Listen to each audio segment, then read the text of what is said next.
Alright, so on this episode, we are going through with installing an input-output extender. The gold box has been awesome, but I've been out of inputs, so much so that I was all plumbed for turbo back pressure, and I haven't even been able to log it just because no inputs. So yeah, I reached out to EFI Source. You know, it's funny because I've run the gold box on the Mustang, and then I do run MS3X on the Lexus. So I said, hey, I'm looking for input output extender. So we got all set up here. So basically, if you're not familiar, it's the microsquirt, and you can do a firmware upgrade to where it's just input output extender over CAN bus.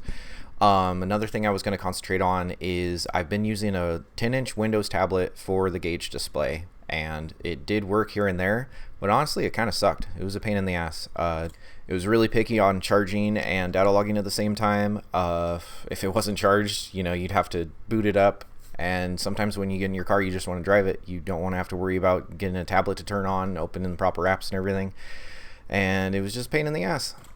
So first order of business was had to pull the dash back out again, and we were just going to add some more channels and some more sensors. So first of which was going to be turbo back pressure, or drive pressure, EMAP, whatever you want to call it. Another was a transmission pressure sensor, because I haven't been logging trans pressure yet. That's another good thing to do. So trans pressure, we used a 0 to 300 psi sensor, and then turbo back pressure was already there. It's with a 100 psi. And then I got a 30 psi sensor. I wasn't sure where that was going to go, but I'm sure we'll find a use for it.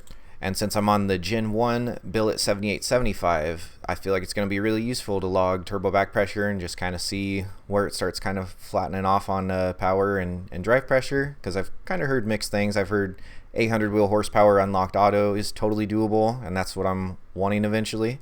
I also got a better mount for my phone for draggy videos. So first order business was pulling the dash. Another thing I went ahead and did was G-meter accelerometer.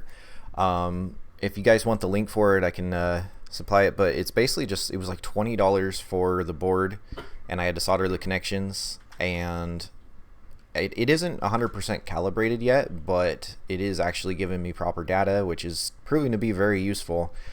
It's really awesome having a G-meter in your car and just kind of tracking 60 foots, acceleration, and everything. It's really useful data. Now, I'm going to give you guys a fair warning now. This is 98% a race car, so I did the wiring as such. It's all exposed runs, and the main reason for that is instances like this where I can add to it. If I had everything tidied up, I'd have to, get into it. It can be a pain in the ass. So what I ended up doing with my runs is just had them just kind of go together with zip ties and make it where I can really easily add and expand to it, because things like this were in mind when I built this car. So don't judge me on the wiring, judge me by the fact that everything works, okay? So with flashing the microsquirt, you need the DB9 to USB adapter, and these can be a little bit finicky. Just get one that works, and then what you'll do is you get this link right here. It has the firmware, it has the manual.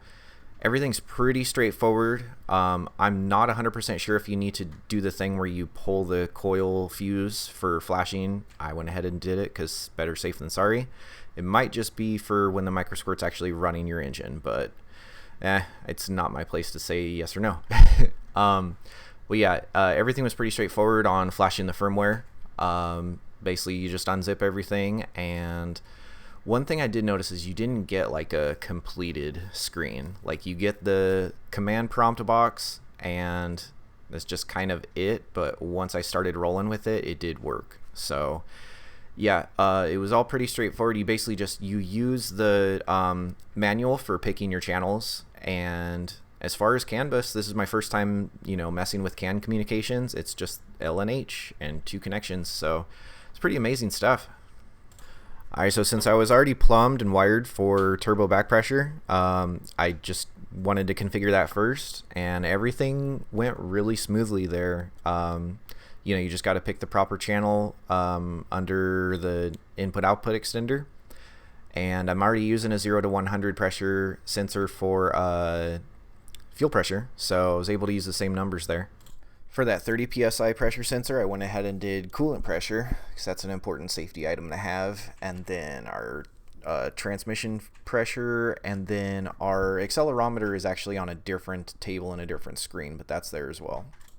So that's how I plumbed the coolant pressure sensor, just 1/8 inch NPT, and should be nice and strong. And last but not least, we got this 10-inch gauge display. It's by Tinker Electronics. It's very versatile, it's affordable, it's freaking awesome. So I haven't hooked up fuel gauge and some other things for it yet, but it's given us data display all the time. We're not totally reliant on a laptop, so I'm liking it. And I got all these things done just in time for race day with the track opening, so appreciate you watching. Stay tuned for the next episode where we hit the track for the first time in 2023.